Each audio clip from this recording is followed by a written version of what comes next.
Okay, I'm just going to follow up on that on your second phase, and I promise this will be the end of our business promotion phase of the program.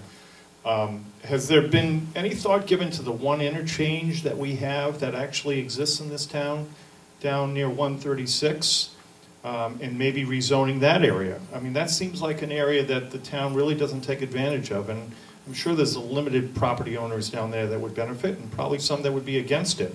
But has there been any thought to putting that as part of the phase two? I'll start with you, Mike. Well, I'll tell you what. I had this big brainstorm, and I know there's laughter over there at the table, but when the casinos were going around, I thought of Bonnie Avenue. I said, we have an overpass there. We could put a couple of on-ramps coming off of 195.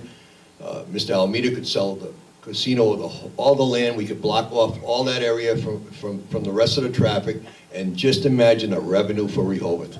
We could be living high. We would have a 15-story town hall, you know, but that was just a dream. But you're absolutely correct. We do have an interchange on Kingsley Way. That's down on off of 138, 136.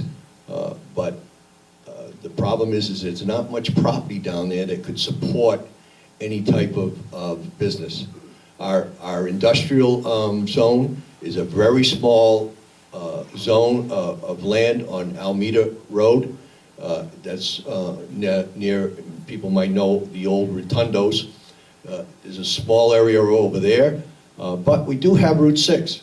We do have a small section of Route 6 that could be zoned for that. But there's really nothing, I believe, that we could possibly do with our interchange. It would be nice because it would give us that possibility of using that highway for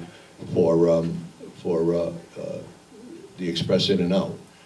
But it does. The only thing that interchange does do, it gives us more houses because people have that opportunity to go to work and commute off of that interchange. So, but we also do have the opportunity of, and I don't know if you've seen them going up on Tremont Street, the solar. That has given us a good tax base, tax rate, income. People don't realize that we not only take the property out of 61A, which is a lower tax rate, and put it into a regular tax rate, we also can tax the solar panels themselves as property. It does give us income. It doesn't. The solar panels do not have children, so we don't send them to school. So it's a positive income. I call it a positive income. So. It's difficult for me to answer that question about the intersection of 136 because not being a selectman yet, I'm not privy to all information or what's been going on. But just knowing the nature of that area, it's only a couple hundred yards, and I don't think it really supports, unless you can squeeze another carnies in there. Right. It wouldn't be in a very expandable area. Yeah, I'll speak for my dad from many years ago when he was a new guy in town, and I remember him telling me one of his first projects was to stand up there in Attleboro and fight 295 because that was going to connect us. Yeah. It was going to come right through the center of town and bring it right down to Swansea. I have one more question, then I'm going to pass it over. A lot of towns I've seen lately, and I'm not sure if Rehoboth does this, is the farmer's market on Saturday. It's a great way to bring people into town on a weekend, get them spending a little bit of money. It might be with vendors from out of town, in town. Would you be in favor, and I'll ask this to both of you, of opening up an area in the center of town, and you know what I'm thinking about, Redway Plain, somewhere like that, to have that kind of a thing? Would you promote that in town? Well, the selectmen right now promote the one that's at the COA. It's very small. There's only like 3 vendors there, but I would love to see something like that grow to a large farmers market that would draw a lot of people in town that would use our other resources, our restaurants, our gas stations, our Dunkin' Donuts.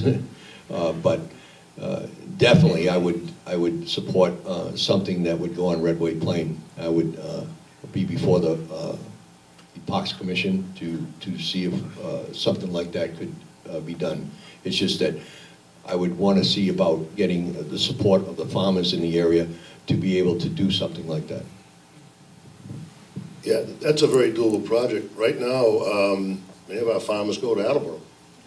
I mean, we got the farmers, we got the produce, a lot of other home goods made here. Also, too, maybe that's a little bit of a participation between Town of Rehoboth and the RBA.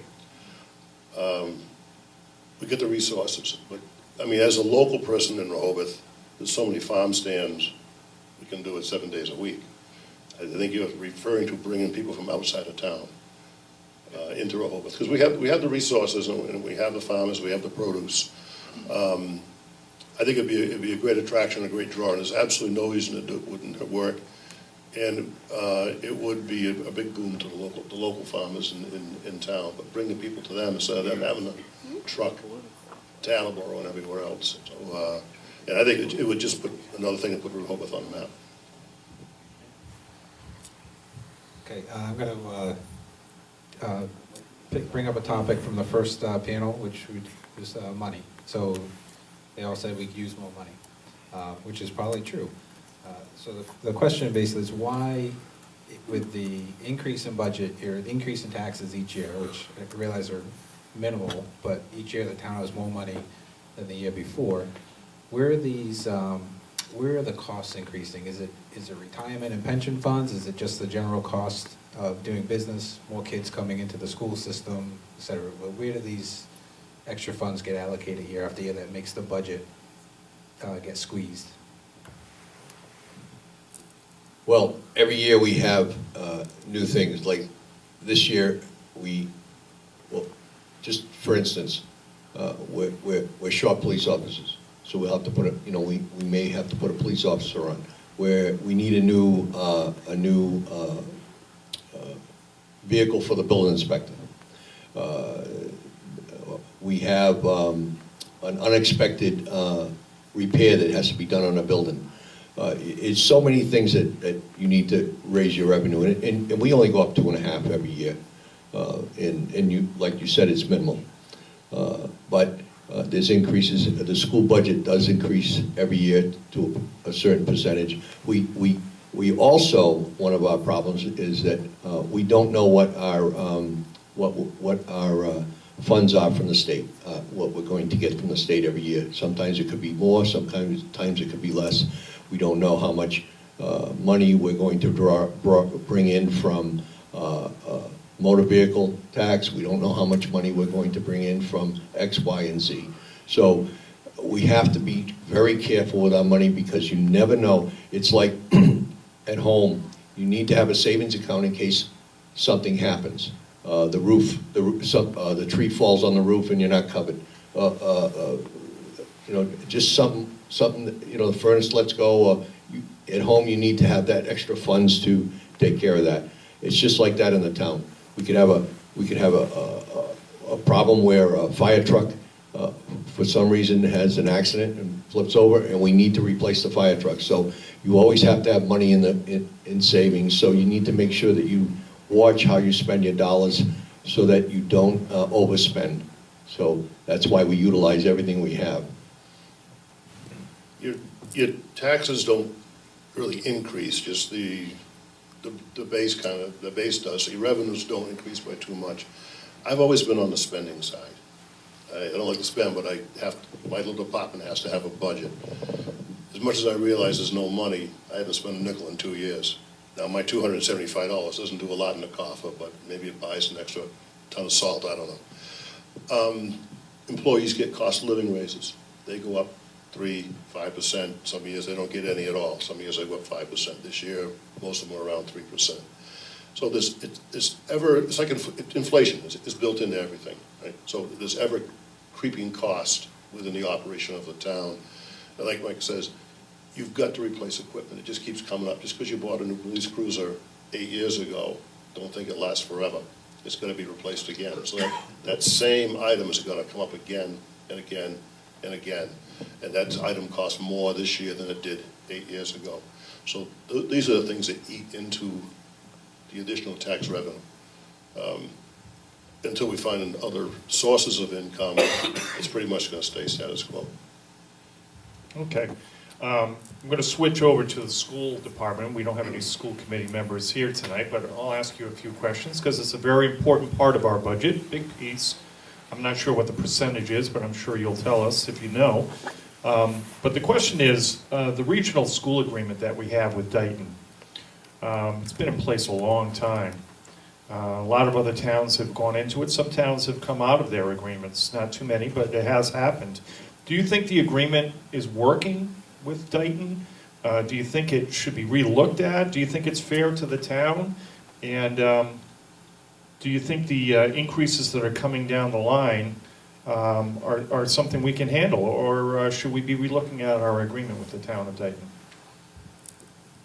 I have said this publicly at the town special town meeting that we had on the replacement of the roofs on the schools, that I'm totally in favor of reopening our regional agreement to look at it again. Like you said, it hasn't been done in I think over 20 years or more. That it definitely needs to be looked at because there's a lot of things that have changed, a lot of laws that have changed. And we need to sit down and relook at our regional agreement. I'm going to agree with Mike. So far, you got to relook at the agreement, maybe if it means going on our own. But I explained to somebody else today. I love my neighbors. They eat over my house. I eat over their house. I plow their driveway. But I'm not going to put a roof on my neighbor's house. So I think it's going to be looked at where our investment goes, and just look at the whole project, because it's not just a project for the roof, but a whole relationship, because it's not just for short term. These are long-term commitments, and maybe it's time to rethink our commitment and where we're going.